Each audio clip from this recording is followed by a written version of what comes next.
Assalamu alaikum wa rahmatullah wa barakatuh. Bienvenue sur cette vidéo. Imaginez un instant ce murmure intérieur, un sentiment profond qui semble chuchoter à votre âme. Votre heure arrive. Ce n'est pas une simple pensée, mais un rappel divin. Une invitation subtile à revenir à l'essentiel. Aujourd'hui, nous allons plonger dans ces signes que notre Créateur, Allah, dans sa sagesse infinie, nous offre pour nous guider, nous éveiller et nous rapprocher de lui. Ces signes ne sont pas là pour effrayer, mais pour éveiller notre conscience et nous rappeler que chaque instant est précieux. Si vous êtes prêts à explorer ces vérités profondes, suivez-moi dans cette réflexion spirituelle. Avant de commencer, abonne-toi à notre chaîne Éveil Islamique, active la cloche pour ne rien manquer et plonge avec nous dans ce voyage vers une vie pleine de bénédictions et commentez « Allah est puissant » pour proclamer sa grandeur et partager cette vérité avec le monde. Signe 1. L'éveil spirituel. Un jour, sans avertissement, une sensation s'installe dans votre poitrine. Ce n'est pas une douleur, mais une douce pression, comme si quelque chose de plus grand que vous-même frappait aux portes de votre âme. Votre cœur, qui autrefois vibrait pour les plaisirs éphémères, commence à battre au rythme d'un appel profond. Il ne s'agit pas d'un bruit extérieur, mais d'un murmure intérieur, une invitation divine à vous reconnecter à Allah. Vous marchez dans ce monde, et tout à coup, la course effrénée des ambitions mondaines perd de son éclat. Ce que vous recherchiez hier avec tant de passion, la richesse, le statut, la reconnaissance, semble aujourd'hui fade, dénué de l'éclat qu'il avait auparavant. Vos yeux s'ouvrent, non pas sur ce que vous possédez, mais sur ce que vous avez négligé, votre cœur, votre relation avec votre Créateur. Ce n'est pas un hasard si cette prise de conscience survient lorsque les distractions se dissipent et que le silence s'installe. Dans ce calme, une lumière apparaît, éclairant les recoins de votre âme, vous poussant à examiner vos intentions, vos actions et votre direction. L'éveil spirituel est un moment de lucidité rare, une brèche dans le voile épais des illusions de ce monde. Vous commencez à ressentir un besoin irrésistible de retourner à l'essentiel.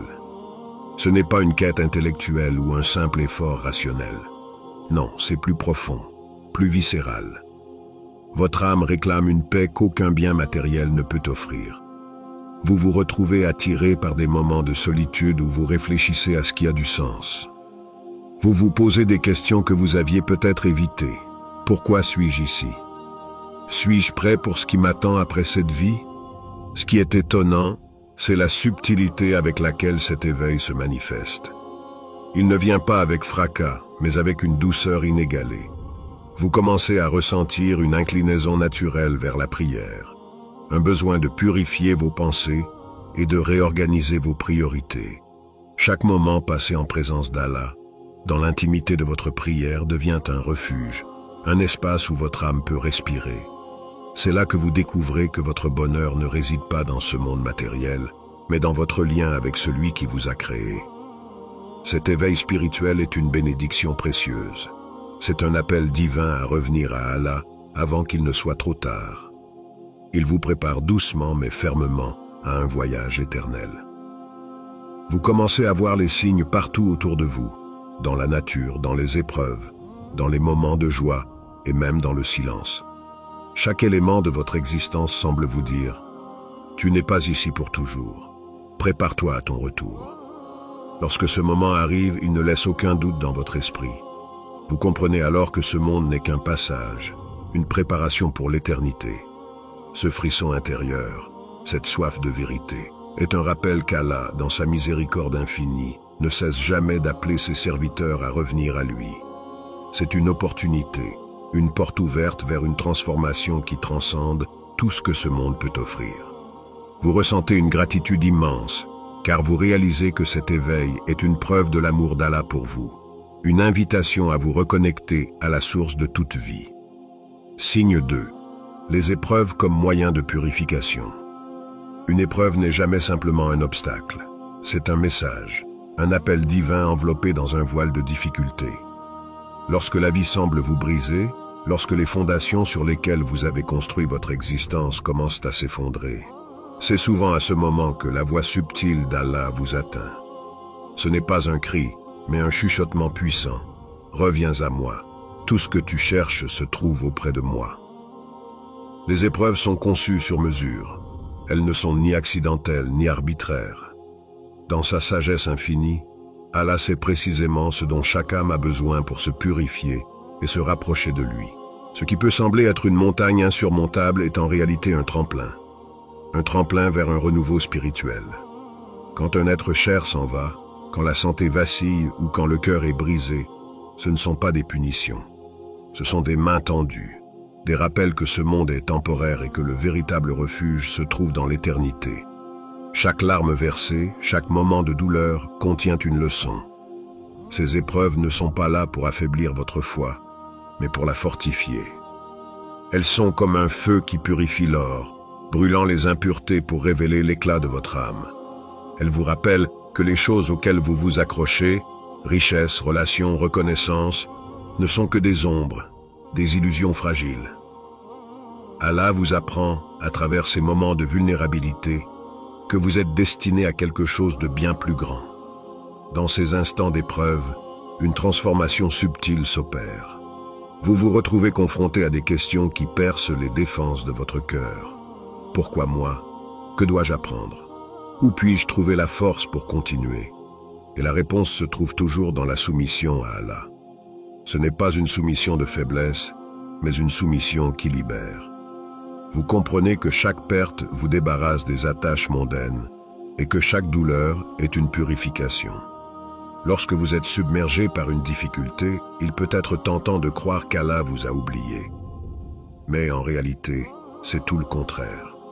Ces moments sont des témoignages de sa proximité. Il vous aime trop pour vous laisser vous égarer dans le confort trompeur de ce monde. Chaque difficulté, qu'elle soit grande ou petite, est un rappel que vous n'êtes pas seul. « Je suis avec toi, dit Allah. Cherche refuge en moi, et je te montrerai la paix au milieu de la tempête. » Les épreuves révèlent également la puissance de la patience. Cette qualité noble, tant louée dans le Coran et la Sunna, est l'arme secrète du croyant. La patience n'est pas une simple endurance, mais une confiance absolue en Allah, même lorsque tout semble perdu. C'est une déclaration silencieuse. Je ne comprends pas tout, mais je sais qu'Allah, dans sa sagesse, a un plan pour moi. Et que dire de la gratitude dans l'épreuve? Oui, même au milieu de la douleur, il y a des raisons de remercier Allah. Car chaque difficulté est accompagnée de signes de sa miséricorde. Un sourire inattendu, une force intérieure que vous ne pensiez pas posséder, ou encore une prière exaucée de la manière la plus subtile. Ces moments montrent que même dans l'épreuve, Allah veille sur vous. Les épreuves sont des ponts, pas des murs. Elles vous rapprochent de celui qui ne vous abandonne jamais. Elles purifient votre cœur, clarifient vos intentions et vous préparent pour ce qui est à venir. Chaque moment de douleur est une opportunité de croissance, une chance de transformer vos faiblesses en force et votre désespoir en foi renouvelée. Ainsi, au lieu de fuir les épreuves, accueillez-les comme des bénédictions déguisées. Elles sont des guides silencieux, vous montrant le chemin vers Allah. Et dans ce cheminement, vous découvrez que les difficultés ne sont pas des fins en soi, mais des invitations à une vie plus proche de la vérité, à une existence alignée sur ce qui est éternel. Signe 3. La transformation des cœurs. Un jour, vous remarquez que ce qui captivait autrefois votre attention semble perdre son éclat. Ces objectifs matériels, ces quêtes pour le pouvoir, la richesse ou le statut social, qui autrefois semblaient être des impératifs, deviennent étrangement secondaires. Ce n'est pas une lassitude, mais une redécouverte. Vous commencez à comprendre que ces choses, bien qu'éblouissantes à première vue, n'étaient que des reflets temporaires, incapables de nourrir la profondeur de votre âme. La transformation du cœur est un voyage subtil mais puissant. Ce n'est pas un brusque revirement, mais une transition délicate, comme un voile qui se lève lentement. Ce que vous recherchiez dans le monde extérieur, validation, sécurité, reconnaissance, commence à se refléter ailleurs, dans votre lien avec Allah. Une lumière douce illumine votre cœur, révélant une vérité que vous aviez peut-être ignorée. Le véritable accomplissement ne réside pas dans ce que vous possédez, mais dans qui vous êtes aux yeux d'Allah. Ce changement est profondément intime. car il touche aux fondations même de vos priorités. Vous commencez à poser des questions auxquelles vous n'aviez jamais vraiment réfléchi.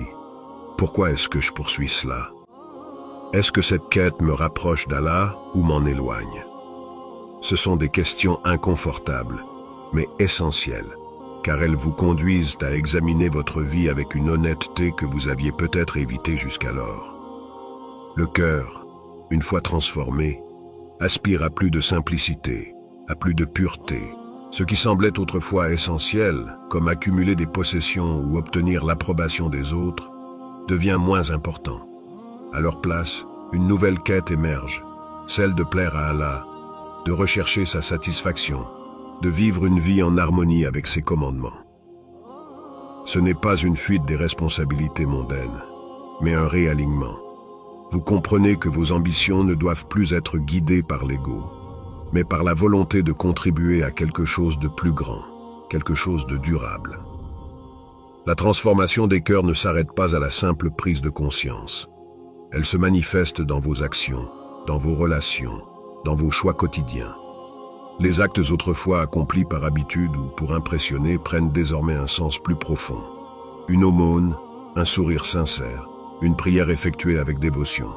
Ces gestes simples deviennent des offrandes, des moyens de cultiver votre lien avec le divin. Ce changement n'est pas sans défi. Le monde autour de vous continue de valoriser ce que vous commencez à délaisser. Le prestige, l'accumulation de richesses, l'obsession de l'apparence. Il est facile de se sentir isolé, incompris, parfois même jugé. Mais c'est dans ces moments que votre lien avec Allah devient votre refuge. Car lorsque vous choisissez de vivre pour lui, vous découvrez une sérénité qui ne peut être atteinte autrement. Ce qui est fascinant, c'est la manière dont cette transformation modifie également vos relations. Vous commencez à voir les gens non pas comme des concurrents, mais comme des compagnons de voyage sur le chemin de la foi. Vos interactions deviennent plus authentiques, guidées par la miséricorde et la compassion. Vous réalisez que la vie ne consiste pas à conquérir, mais à connecter, à servir et à partager. Le monde matériel, bien qu'encore présent, cesse d'exercer son emprise sur vous.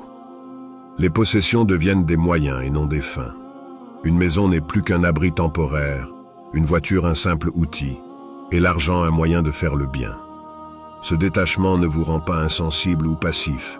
Au contraire, il vous libère, vous permettant d'agir avec clarté et intention, en alignant vos efforts avec les valeurs éternelles qu'Allah vous a enseignées.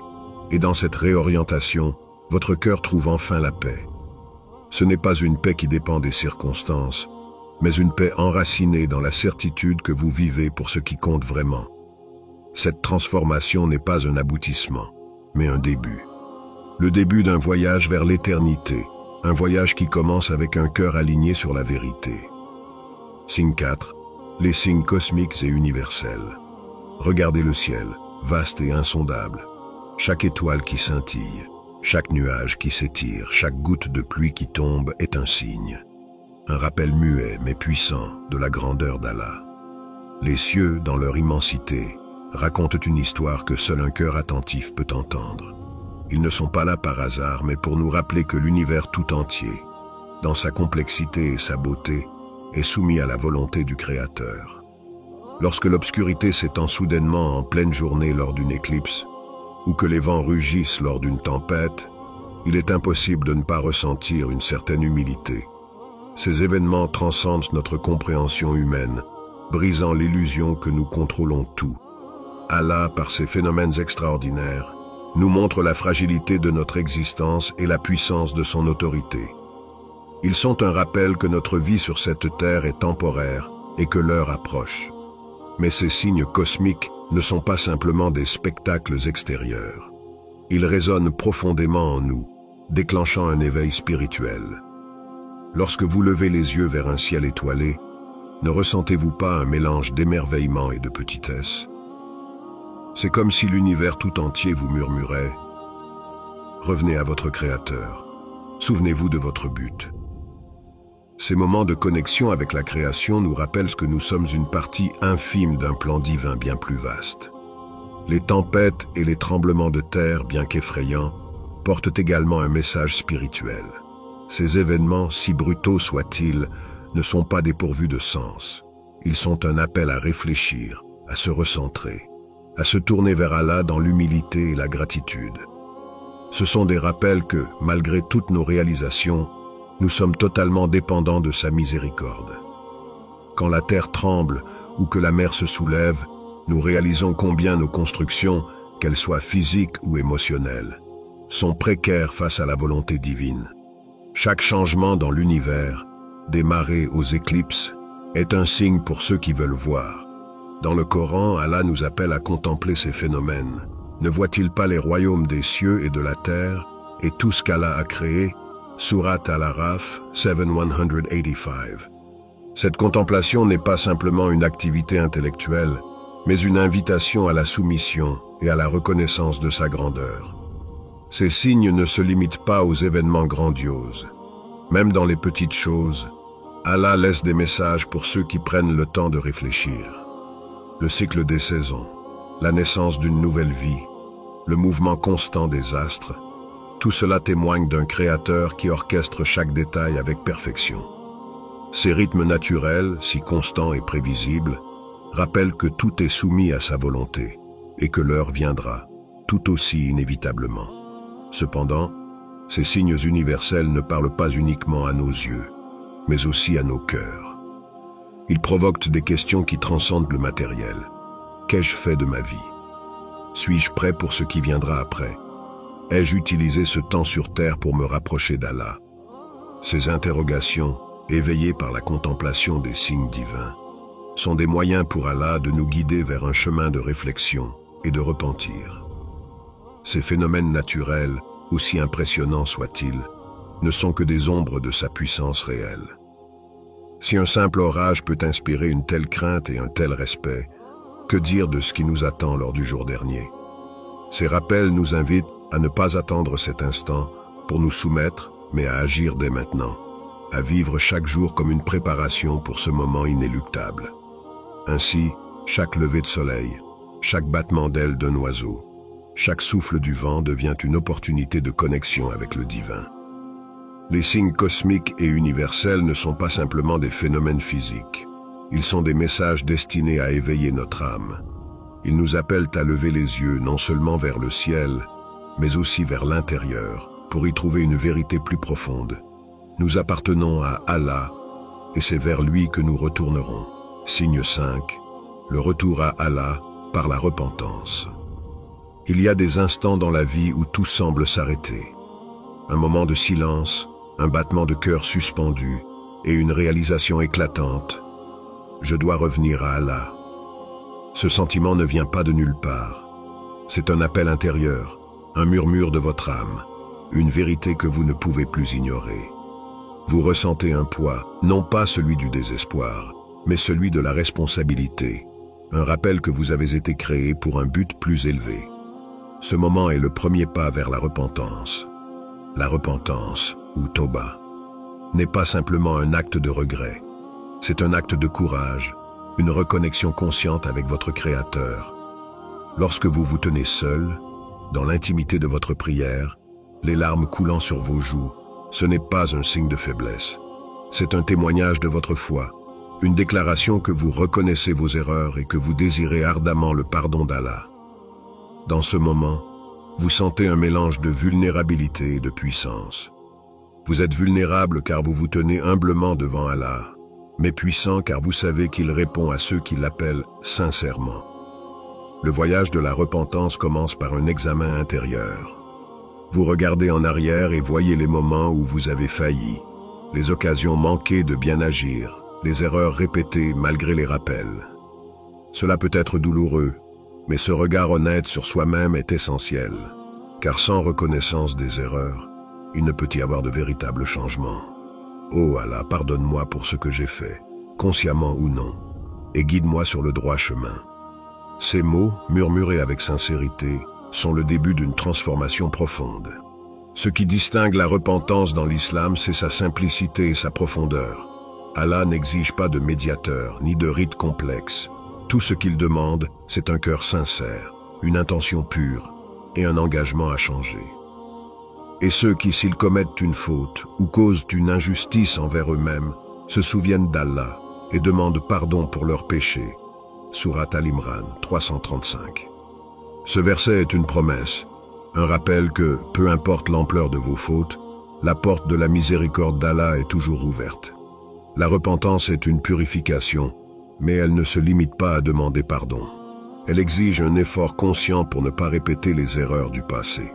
C'est un engagement à devenir une meilleure version de soi-même, non pas pour le regard des autres, mais pour plaire à Allah.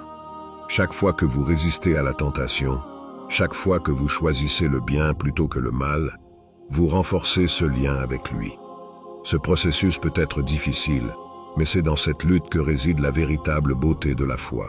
Un cœur repentant n'est jamais seul. Lorsque vous retournez à Allah, il vous accueille avec une miséricorde infinie. Le prophète Muhammad, paix et bénédiction sur lui, a dit « Allah est plus heureux du repentir de l'un de ses serviteurs que l'un d'entre vous ne le serait s'il retrouvait son chameau perdu dans un désert. » Sahih Muslim. Ce hadith illustre la joie immense qu'Allah éprouve lorsque vous vous tournez vers lui. Il ne vous rejette pas. Au contraire, il vous rapproche encore plus de lui. Mais la repentance va au-delà de la relation entre vous et Allah. Elle impacte également vos interactions avec les autres. Vous cherchez à réparer les torts que vous avez causés, à demander pardon à ceux que vous avez blessés et à pardonner à ceux qui vous ont fait du tort. C'est un acte de libération, une manière de purifier non seulement votre âme, mais aussi vos relations. Car le pardon, que ce soit celui que vous demandez ou celui que vous offrez, est une clé vers la paix intérieure. Enfin, la repentance est un voyage sans fin. Ce n'est pas un acte unique, mais un mode de vie. Chaque jour apporte de nouvelles opportunités de vous rapprocher d'Allah, de renouveler vos intentions et de renforcer votre foi. Il est normal de trébucher, car l'erreur est inhérente à la condition humaine. Mais ce qui compte, c'est de se relever, encore et encore, avec la conviction qu'Allah est toujours là, prêt à vous guider, à vous pardonner et à vous envelopper de sa miséricorde. Ainsi, lorsque votre cœur se tourne vers Allah, ne repoussez pas cet appel. Ne laissez pas le poids de vos erreurs vous éloigner de lui, car c'est précisément pour ces moments qu'il a ouvert la porte de la repentance. C'est dans ces instants de sincérité que vous trouverez la paix, la force et l'amour incommensurable de celui qui ne cesse jamais de guider ses serviteurs. Alors, qu'attendez-vous pour répondre à cet appel? Les signes sont clairs. Chaque épreuve, chaque éveil, chaque moment de réflexion est une invitation d'Allah à se recentrer sur l'essentiel. Préparez-vous à cette rencontre ultime, car l'heure arrive, et seul celui qui s'est purifié et a renouvelé sa foi sera prêt. Puisse Allah nous guider, nous pardonner et nous accorder sa miséricorde. Assalamu alaykum wa rahmatullah wa barakatuh.